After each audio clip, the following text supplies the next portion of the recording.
Magandang gabi po sa lahat, sa ating mga viewers, listeners dito po sa ating Facebook, YouTube channel.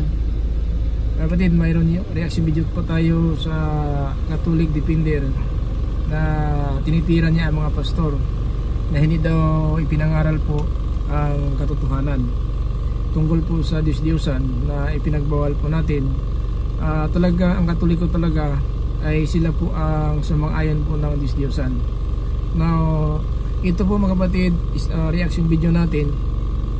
Tingnan natin ang kanya mga sinasabi na mga pastor ang kanyang tinitira dito na hindi na nagsasabi ng katotohanan, hindi na binabasa ang kasulatan na sinang-ayon ng Panginoon daw ay amin daw sinasalungat. Tingnan natin mga kapatid na reaction video natin na ito kung tama bang ang sinasabi ng Catholic Defender na ito. Ito mga kapatid, pakinggan natin ang kanyang mga sinasabi para po na kayo po ang humusga kung talagang tama ba ang kanyang paliwanag. So kasi po, buti lang kumpare. So ano po siya, is a Catholic Defender lang po. Ibig sabihin, mayroon po siyang kaalaman tungkol lang po sa sabi natin mga aral na kanatutunan po sa mga Katoliko. So ito po, mismo siya po ang sabi dito, ang mga pastor daw hindi daw binabasa ang nakasulat sa Biblia. Pakinggan natin mga kapatid. Kanaman mo ipangutana, naabas bala ang kasulatan nga kinahanglang buhatan og larawan ang mga santos. Ang tubag, yes, naas bala ang kasulatan. Wa po nabasa sa mga pastor, wa nabasa sa mga ministro, wa nabasa sa mga elders na nagkalain-lain sikta nga naman. Kay kung ilan ang basahon, manghawa man sad ang ilahang mga kaubanan, ang ilang bimbro sa ilang simbahan. Mauwan na basahan. Yan po maliwanag po ito. Ito po ay Catholic Defender.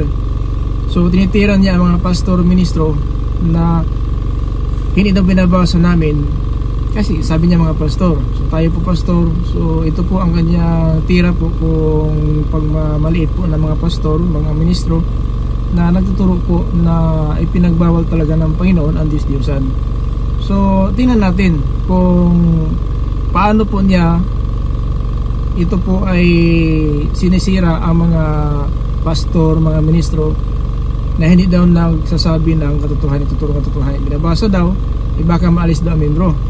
So wala naman sa atin na membro po ang ating hinahabol, kundi nagturo po tayo ng katotohanan kung ano talaga mga kapatid ang ibig sabihin ng kasulatan. Now, tuloy natin ang kanya mga sinasabi. So babayin natin ang mga talata niya kanya binigay at basahin natin kung ano ang kaibahan po ng iyong mapakinggan ngayon sa ating pag-translate ng Biblia sa mga talata ng kanya binabasa at binibigay. Basahin natin mga kapatid ito para mapakinggan ninyo kung tama ba ang kanyang pagpapaunawa na dapat ba ay tirahin niya ang mga pastor, mga ministro ng tuturo po ng salita ng Diyos. Tuloy natin. Mauwan na basahan nga magbuhat niya yung larawan sa mga santos. Asa mo lang basa sa Biblia? Naragyabong sa Exodus kung ang pagbili sa larawan na sa Exodus Kapitulo 20, ang pagpabuhat sa larawan naarapod sa Exodus Kapitulo 25 versikulo 18 ngadto sa Bible. Tanda po natin na ang pinagbawal na po yun sa Exodus chapter 20 in verse 3 up to 17. Then sa Exodus 25 verse 18 to 20, pakinggan natin na sinasabi niya kung ito ba ay mga santos, ito ba ay mga apostol, o sabihin natin tinatawag nila ng mga santos ngayon ang tinutukoy ng Panginoon. So pakinggan natin na sinasabi niya.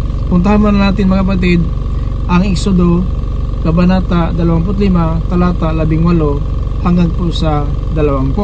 So bigyan natin siya na sabihin natin, pakinggan natin kung tama ba ang kanyang paunawa. Ito ba talaga ay mga santos? Ito ba talaga ay mga apostol? Ito ba talaga si Maria? O sabihin natin si Pablo o si Pedro ba? Pakinggan natin na mga kapatid. Kailangan nakalukob ang pakpak ng mga kerubin sa ibabaw ng takip para maliliman nila ito. At kailangan magkaharap silang dalawa na nakatingin sa takip. Ilagay mo sa kahon ng malapad na bato na ibinigay ko sa iyo, kung saan nakasulat ang mga utos ko. At pagkatapos ay takpan mo ang kahon. Ayan po. So hindi po ito santos. Kerubin po ito, anghel. So hindi po sinabi ng Panginoon kay Moises na yung mga santos ngayon tinatawag ng mga apostol, ito mga tinatawag na Saint Peter, Saint Paul, Saint John at saka si Maria, ito po ang tinutukoy. Hindi po, kerubin po ito mga kapatid, no? So kaya napaka sinungaling po na kanya sinasabi na kami mga pastor daw hindi daw namin binabasa ang nakasulat sa Biblia. Ito mga kapatid, binabasa po natin ito. Pero sa time of Christ, wala na ito mga kapatid ngayon sapagkat mga kapatid, ipinagbawal na talaga, no? Ipinagbawal sapagkat bukas na ngayon ang templo ng Panginoon. Dati po, kailangan talaga nandoon sa pangalawang tabil, nandoon po ang tapyas na bato at saka ang kirubin nakadupa doon at walang makapasok doon kumaliban lang kay Aaron na pinakapunong pari. Siya lang po makapasok doon. So kaya ngayon sa time of Christ, wala na pong gumawa dito sapagkat sa mga apostolis, hindi po ito binabanggit ng mga apostol na ito pa ang gawin natin sapagkat time of Christ, ipinagbawal na talaga ang disdiyosan at saka hindi na po nagturo mga apostolis, nagawa pa ng kirubin. Wala na pong turo ng mga apostolis dyan. So yun po ibig sabihin mga kapatid na ang kanyang sinasabi hindi po totoo na hindi binabasa namin ito. Ganito ang sinasabi ng Biblia mga kapatid, pakinggan natin sa Exodo chapter 23. So ganito mga kapatid ang sinabi po ng sulat ni Moises sa Exodo. So binabasa natin na Exodus 25:21. Nasa Old Testament mayroong kirubin talaga. So hindi po santos, kirubin po ito, mga anghel.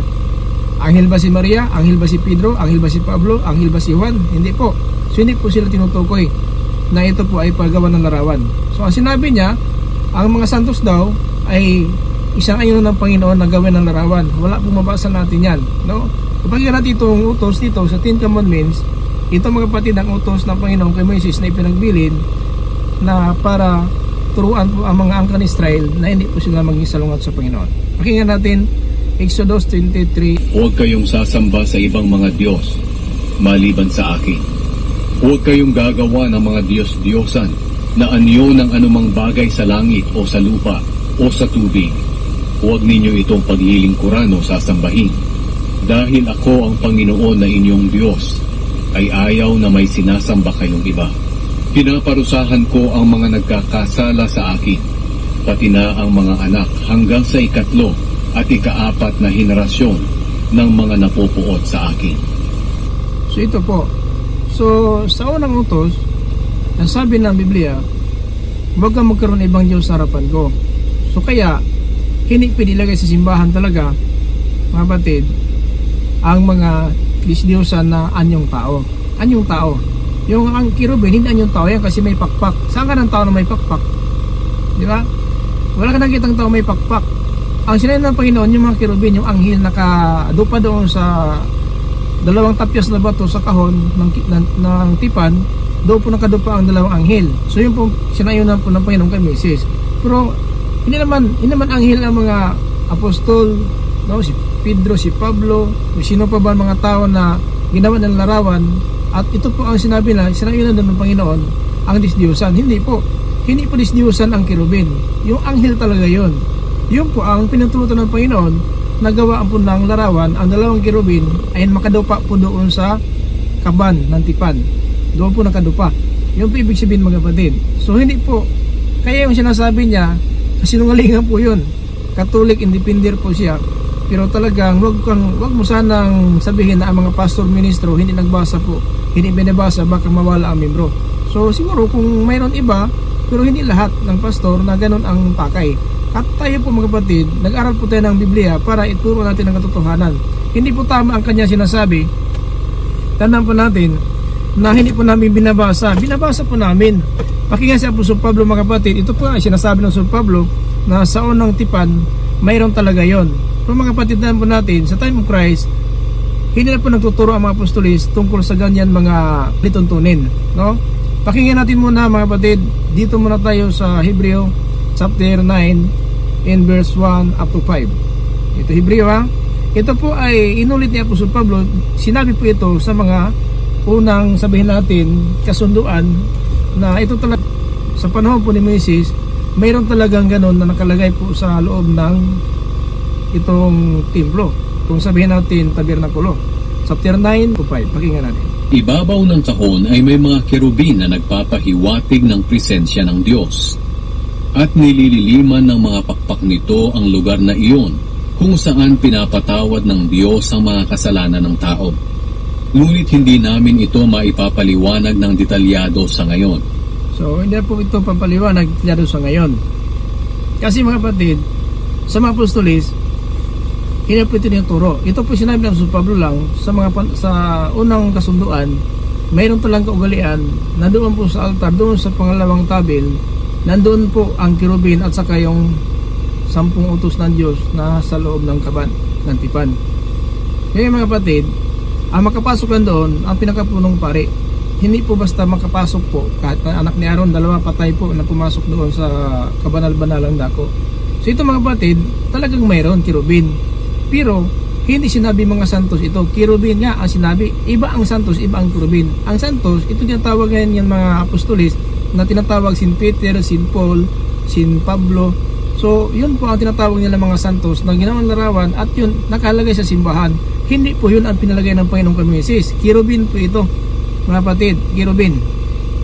Sa ibabaw ng kahon ay may mga kerubin na nagpapahiwatig ng presensya ng Diyos. At nilililiman ng mga pakpak nito ang lugar na iyon, kung saan pinapatawad ng Diyos ang mga kasalanan ng tao.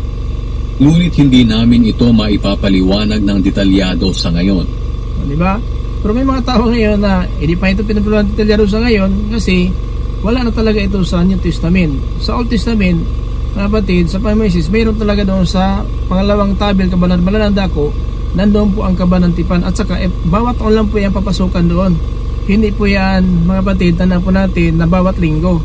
Sa unang tabil, yan po ang tinatawag bawat araw, nandoon po mga pari, naghandog po sila.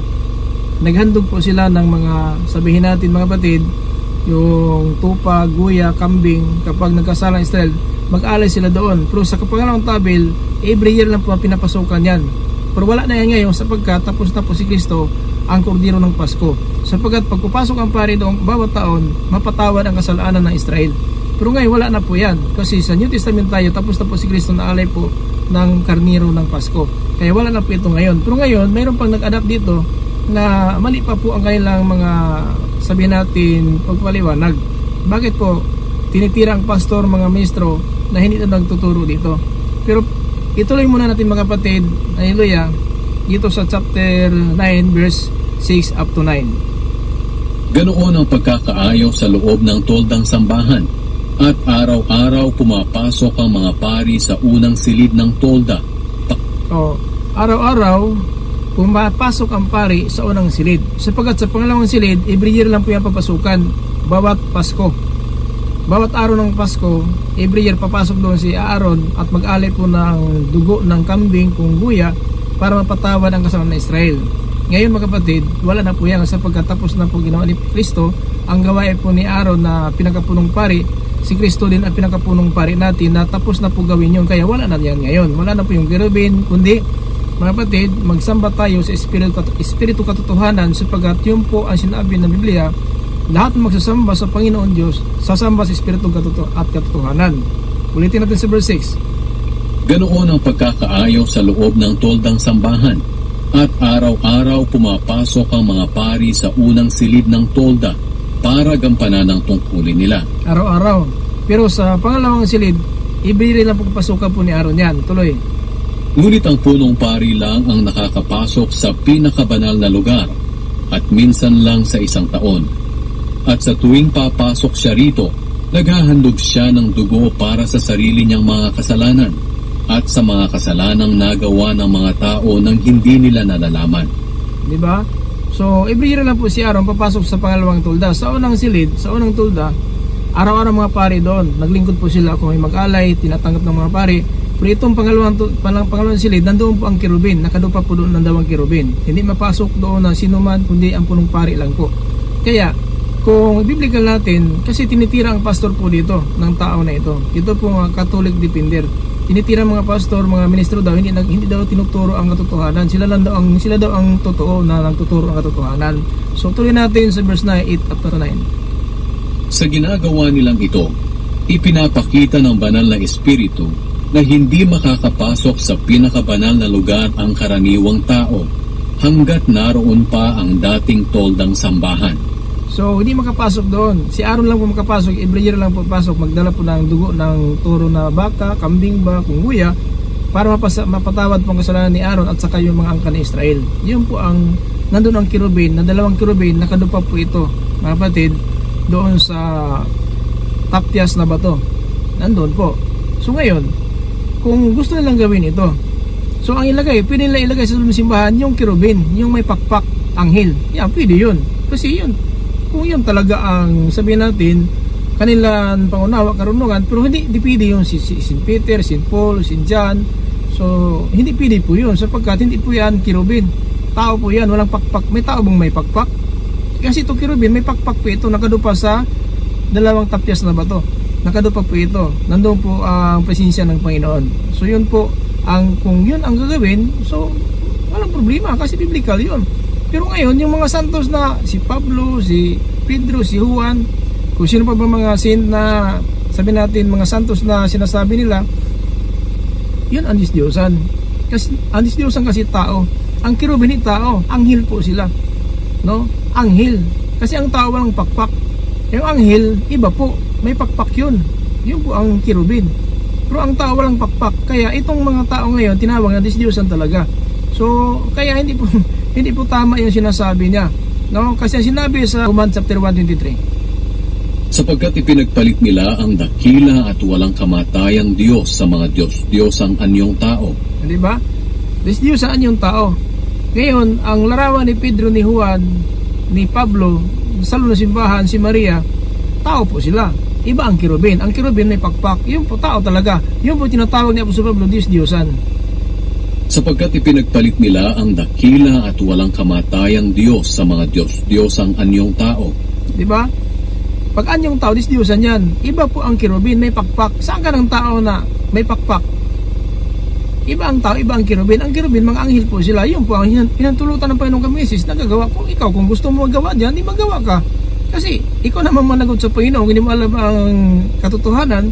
Kung gusto mo ligawin ang sarili mo, di gawa ka ng yung kirubin na may pakpak. Yan, pwede mo ilagay doon sa, halimbawa, saan mo ilagay ang Biblia? O, halimbawa, ilagay ka ng Biblia, o di, lagay mo doon yung dalawang kirubin na gusto mong kaya, yung mga kaya ang pangunawa mo. O di, gawa ka ng kirubin na alaman ng anghel, lagay mo doon sa, nakadupa doon sa Biblia, kasi yun po ang tinatawag na nandiyan ang utos ng Panginoon. So doon kasi tapos na bato doon nakadupa ang dalawang kirubin, na doon ang presensya ng Panginoon. Kung gawin mo yun. Pero huwag ka ng mga pastor, mga ministro na tirahin mo, hindi nagbasa po. No? Hindi po. Kasi sinabi ito, ang Diyos-Diyosan anyong tao. Sapagkat ipinagpalit nila ang dakila at walang kamatayang Diyos sa mga Diyos-Diyosang anyong tao na may kamatayan. Diba? Anyong tao may kamatayan, Diyos-Diyosan. Ngayon, tanungin natin, si Pablo, si Pedro, si Juan, si Maria, kung si Jose, ilagay sa simbahan, mayroon pa mga mga tao na tinatawag nila mga santo, nakalagay sa simbahan. Tama ba yun? Yung talaga ang tinutukoy ng Panginoong kay Moises? Kirubin, di ba? Kirubin ang tinutukoy. Hindi po, mga kapatid, tao na walang pakpak. Yung kirubin may pakpak. O sige, gawin mo, gusto mo. Kung gusto mo talaga, so gawin mo ang tama. Hindi kaya na santos daw, pinahintulutan ng santos. Mapakinggan natin ulit ang kanya sinasabi ha. Kapatid, balikan natin ha. Ito po sinasabi niya. Pakinggan natin ang kanya sinasabi. Hallelujah. Kasi yun ang kanyang ibig sabihin na pinintulutan daw. Kanaman mo ipangutana, naabas bala ang kasulatan nga kinahanglang buhatan og larawan ang mga santos. Ang tubag, yes, naas bala ang kasulatan. Wa po na basahas mga pastor, wa na basahas mga ministro, wa na basahas mga elders na nagkalain-laing sikta nga naman. Kay kung ilan ang basahon, manghawa man sad ang ilang mga kaubanan, ang ilang membro sa ilang simbahan. Diba? Iba ang santos, iba ang kirubin. Santos, itong lagay sa simbahan niya, ito yung mga santos. Diba? Iba ang kirubin. Iba ang kirubin, iba ang santos. Ang kirubin, may pakpak. Ang santos, walang pakpak. Diba? Saint Peter, Saint Paul. Saan ka ba na makikita na si Saint Paul, Saint Peter, Saint John, na may pakpak. Di ba wala? Yun po ang tinatawag ng si Pablo, disdiusan ang yung tao may kamatayan. Ang sabi niya na pinutulutan ng santos, hindi santos, kirubin. Tuloy natin. Mawala na ba sa nga magbuhat niya yung larawan sa mga santos? Asa mo lang basa sa Biblia? O, magbuhat og larawan sa mga santos. Asa ba sa Biblia? Yun po, ang binasa na kanina doon sa Exodus 25 verse 18 to 21. Yun pong kirubin. Hindi po santos yung kirubin, anghel po yun, no? Inukit po yan ng mga bihasa po ng mga angka ni Israel sa ayon po na utos ng Panginoon na may kirubin talaga makadupa doon sa 2 tapyas na bato. Yung ibig sabihin, hindi po santos yun, kirubin. Ang santos, ito sinabi, Sin Paul, Sin John, Sin Peter. Saan ka man nakita kay Pablo, kay Pedro na lumipad, may pakpak? Kasi kung may pakpak, yun po ang kirubin pinutulutan. Si Maria may pakpak, di ba wala? Bakit nandun sa simbahan? Di ba wala? Hindi pwede yun, no? Hindi po pwede yun. Kaya sinabi ko na nga, ito po is a Catholic defender, naninira po ng pastor, mga ministro, hindi niya alam ang sinasabi niya. Maliwanag po na hindi po ang santos ang pinagawan, yung kirubin. Tuloy natin. Naragya po sa Exodus kung ang pabili sa larawan na sa Exodus Kapitulo 20, ang pagpabuhat sa larawan na arapod sa Exodus Kapitulo 25 versikulo 18 nato sa 22. Diba? Kung pinagbawal, bakit pinahintulutan? Pag pinagbawal, pinagbawal. Kaya hindi po siya, ito po is Catholic defender, dapat hindi ganyan. Hindi ganyan ang pag-explain mo na Biblia. So pagka parang sinapastangan mo ang salita ng Diyos, pinagbawal na nga, si pinahintulutan. Saan ka ba na pinagbawal ang pinahintulutan ng Diyos?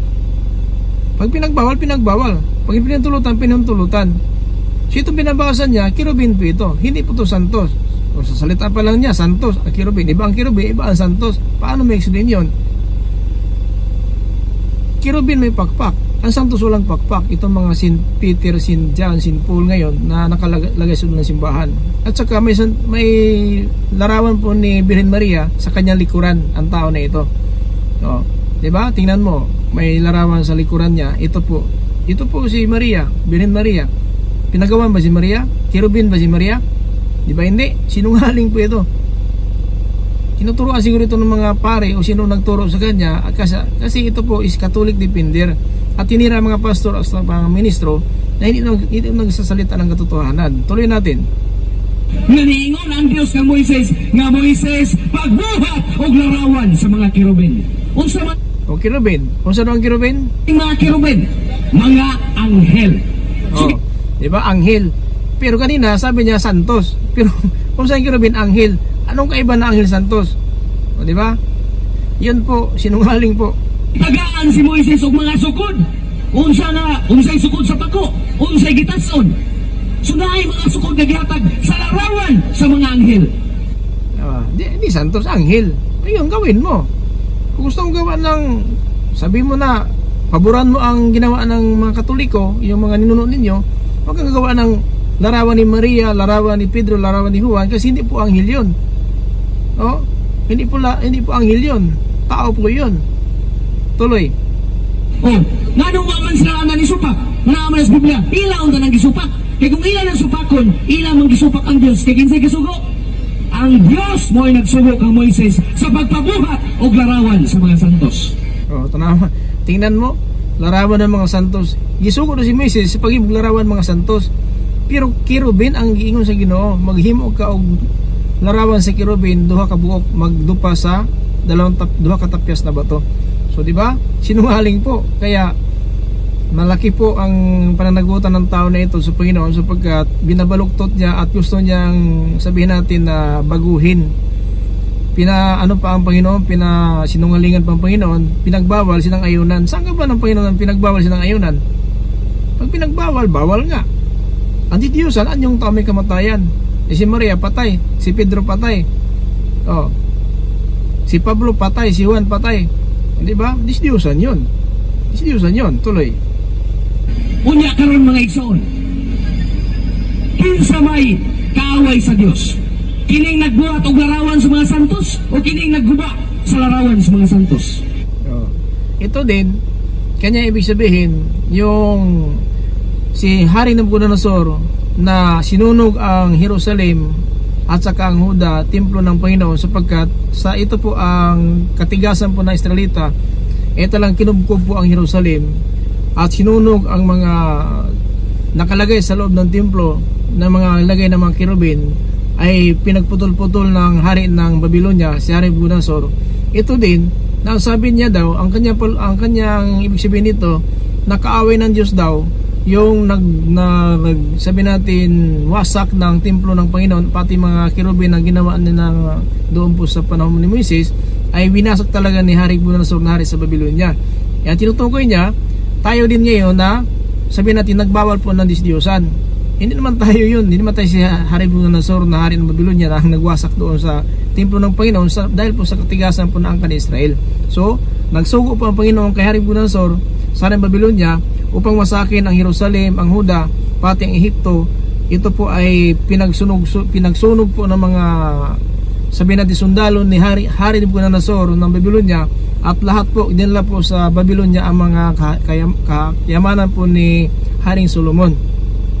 Binasak, sinunog at pinagputol-putol ang doon ng mga sabi natin doon sa altar ng Panginoon. Dahil sa galit ng Panginoon sa mga angkan Israel, nagmatigas po ang kanilang puso at isipan. Kaya kinubkob po ang Jerusalem, ang Huda at saka Ehipto ng hari ng Babylonia.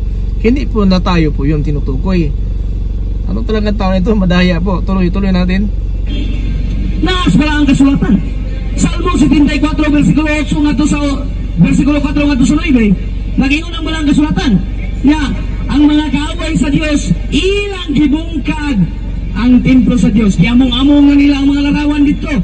Kita ba diyan na mga pastor diyan nag-along among si Hari Nabucodonosor mana nga gisugo sa Ginoo nga iyang silutan ang mga Israelita kay nagmagahi, nagsimbag disdiyusan. Nya karon kita ang iyang ipalupog mga pastor daw dili oy. No? Ingon diri sa Salmo, haleluya, 74:7 ngadto sa 9. Pakinggan natin ha.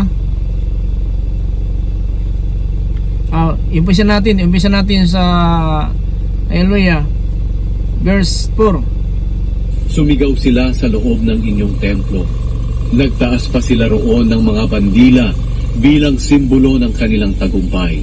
Sinibak nila ang templo na parang pumuputol ng punong kahoy sa gubat gamit ang palakol. So ito po si Haring Nabucodonosor sa Babylonia, ito po ang nagwasak ng templo ng Panginoon, pero ang Panginoon po nagutos sa kay Haring Nabucodonosor kasi nagmatigas po ang angkan ni Israel, nagsimba ng Diyos na si Baal. Kaya pati yung kanilang simbahan nilagyan po ng larawan, yun po ang winasak ng Panginoon. Sinunog po yung mga larawan na Diyos na ginawa po ng mga angkan ni Israel. Sumamba na po sila ng larawan po na ni Baal Peor, at yun po nagalit ang Panginoon sa mga angkan ni Israel. Kaya sinulong po sila ni Hari Nabucodonosor na hari ng Babylonia. Tuloy.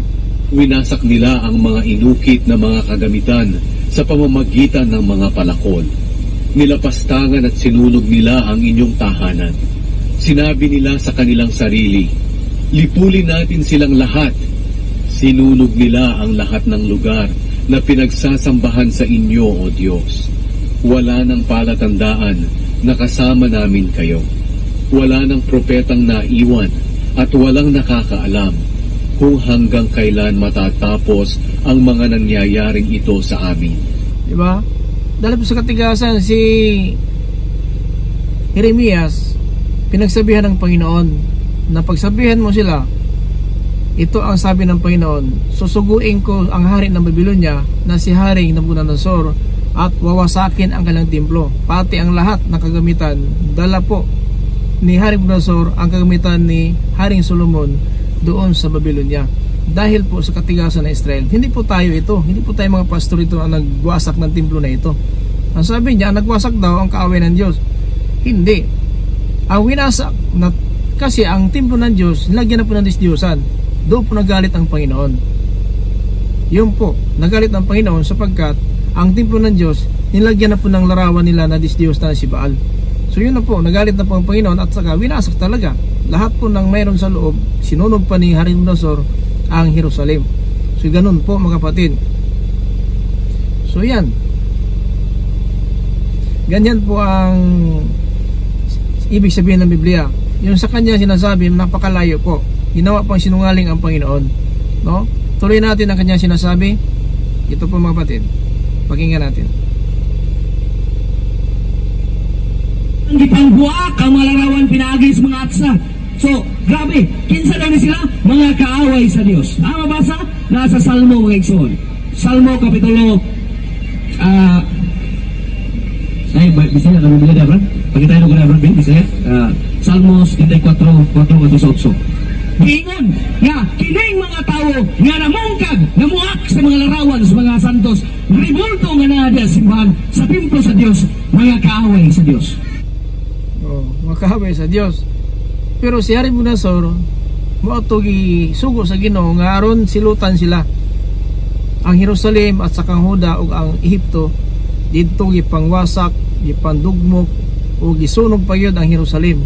Gani si Propeta Daniel, si Zacarias, si Jeremias dala ni Nabucodonosor ngadto sa Babylonia ug nabihag sila og 70 ka tuig tungod sa kagahay sa Israel nagsimba si Diyosan si Baal. Yun po, galit po ng Diyos yun. Hindi po na talaga pastor ang nagwasak doon. Bakit pastor po ang sinabi niya? Tayo daw ang kaaway, nagwasak daw ng larawan. Ito ngayon ang pinagbawal natin, itong gawa ng mga nakalagay po sa ng simbahan, itong si Pedro, si Pablo, si Juan, si Maria, na lagyan po ng larawan, lagay po simbahan. Hindi po bawal, yun ang bawal. Anyong tao, disdiyosan po yan, no? Di ba sinabi sa Roma 1:23, kapatid, na ang disdiyosan anyong tao na may kamatayan. Balikan natin na Roma 1:23, anyong tao may kamatayan ang disdiyosan. Kaya hindi po pwede sabihin natin mga kapatid ni yung kirubin, ano po ibig sabihin? Hindi kirubin. At saka hindi po kami mga pastor ang nagwasak na Jerusalem. Si Haring Nabucodonosor na hari ng Babylonia, hindi po pastor. Huwag mong sabihin na kami mga pastor ang kaaway ng Diyos. So hindi po ganyan, no? So tuloy mo natin, reaction video natin ito, pero talagang kailangan natin ito i-correct kasi masisira po ang imahen po ng mga pastor, mga tagapagturo na kanya tinitira. 23, chapter 1 sa Roma.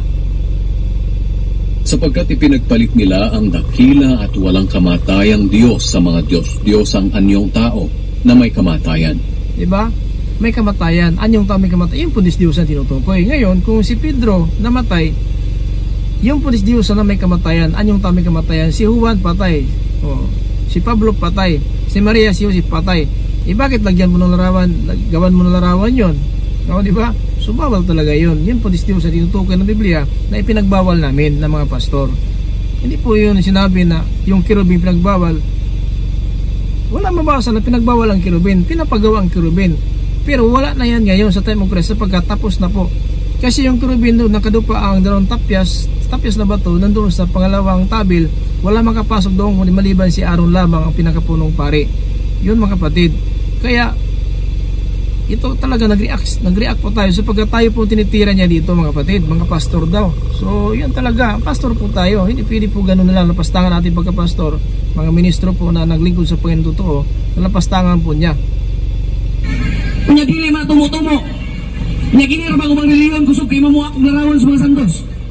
Naman, kay para nila Diyos kuno. Di ba? Kani ko ba reliyon daw kusog mamuak sa mga larawan mga santos. Ipabuak gyud na sa Ginoo. Gipasunog yun ang larawan na madisdiyusan, no? Yun po talagang ang sabi ng Panginoon na hindi makatulong sa inyo at saka pinapasan yung pundisdiyusan. Ang mga ibang reliyon daw, mga sikta, binabasag daw ang larawan. Siyempre, sabi ng Panginoon, basagin yung larawan disdiyusan, hindi basagin yun ng mga pastor kasi yun ang sabi ng Panginoon. So hindi mo pwede masabi na itong mga pastor na alam ng katotohanan, pwede basagin ang larawan. Pwede po, sabi ng Panginoon, wasakin ninyo lahat ng larawan, mga disdiyusan. Hindi pwede. Yan mga kapatid, ang dapat malaman natin. Wasakin talaga lahat ng mga disdiyusan. Kasi ang Panginoon po nagsabi mga kapatid, hindi pwede na salungatin natin ang Panginoon. Mga kapatid, yan po ang ibig sabihin na wasakin. Pakinggan natin ito mga kapatid sa Deuteronomy chapter 7, 25-26. Ito wasakin. Bakit ngayon pag may mga pastor talaga na winawasak talaga, o di hindi po natin masabi na hindi pwede pa. Sabi ng Panginoon wasakin. Deuteronomy chapter 7, 25, 26. Pakinggan natin. Sunugin ninyo ang mga imahe na Diyos-Diyosa nila, at huwag ninyong hahangarin ang mga ginto at pilak nito. Huwag ninyo itong kukunin, dahil magiging bitag ito sa inyo, at kasuklam-suklam ito sa Panginoon na inyong Diyos. 26. Huwag kayong magdadala sa mga bahay ninyo ng anumang kasuklam-suklam na bagay, para hindi kayo malipol kasama ng mga bagay na iyon. Kamuhian ninyo ito, dahil itong mga bagay ay dapat wasakin ng lubusan. Wasakin. O bawal ba wasakin ang Diyos-Diyosan? Sabi ng Panginoon nga, ito dapat wasakin ng lubusan. Sabi niya, may mga sikta daw na winawasak daw ang Diyos-Diyosan. Ito sabi ng Panginoon, nawasakin ang Diyos-Diyosan. Hindi pwede mga kapatid, patayin pa ang mga tao na nagsamba ang Diyos-Diyosan. Lipunin sila lahat, sabi ng Panginoon. Sukla-suklam ha, pero bakit sa unang bahay, ninuhuran pa, hinihipo pa. Kasuklam-suklam sa Panginoon, pero ninuhuran ng tao. Huwag dalhin sa bahay, pero nandoon sa kwarto, nakatayo doon ang Diyos-Diyosan. Di ba?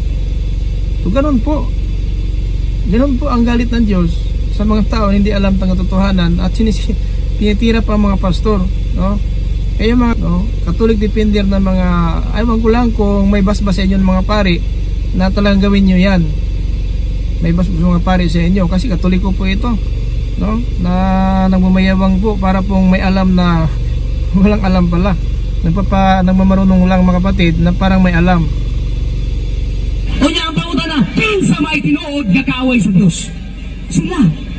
Sila may tinuod nga kaaway sa Diyos. Sa tubasahon. Kaya basig makaingon, na mga dili Katoliko dire nga naminaw, makaingon sila nga nagtumo-tumo ko istorya din sa mga tubangan. Ito masahon ang Biblia. Diba? Basig na mga Katoliko daw siya tubangan, nagtumo-tumo daw siya. Si Katolik defender man siya. O, diba? So, yan mga kapatid, no? Yan po ay reaction video lang po ito, pero talagang alam po ninyo na ang sinabi ng wasakin sa 26, pakinggan sa 26 sa Deuteronomy chapter 7, 26. Huwag kayong magdadala sa mga bahay ninyo ng anumang kasuklam-suklam na bagay. Diyos-Diyosan, huwag magdala sa bahay, pero nasa kwarto na. Nakapadlag sa kwarto, luhuran pa, lagyan pa ng ilaw. O, diba? Ang sabi ko, huwag dalhin sa bahay, pero nasa kwarto na talaga. Para hindi kayo malipol kasama ng mga bagay na iyon. Kamuhian ninyo ito, dahil itong mga bagay ay dapat wasakin ng lubusan. Wasakin ng lubusan. Hindi dalhin sa kwarto, iyakan, ipuin at saka pagdasalan. O, diba? So yun po mga kapatid, arik sa video natin. So, dito lang po tayo. So mayroon pa kayong kung mayroon kayong komento, so mag-react lang kayo sa right message at saka sagutin natin yan kaagad, no? Sa mga komento niyo. Ito lang po mga kapatid, ay nag-react tayo sa mga pastor tinitira po niya. Mga pastor daw hindi lang tuturo ang katotohanan, sila daw ang tama. Para totoo mga kapatid, hindi po yun ang dapat, hallelujah, na sabihin natin ipangaral na naninira tayo ng pastor tagapagturo, yung pala sila pala ang walang alam, no, ng Biblia. So maraming salamat po, like and share lang po, and subscribe, don't forget to push the notification bell for update every day the new videos. Thank you so much. God bless us all. Bye.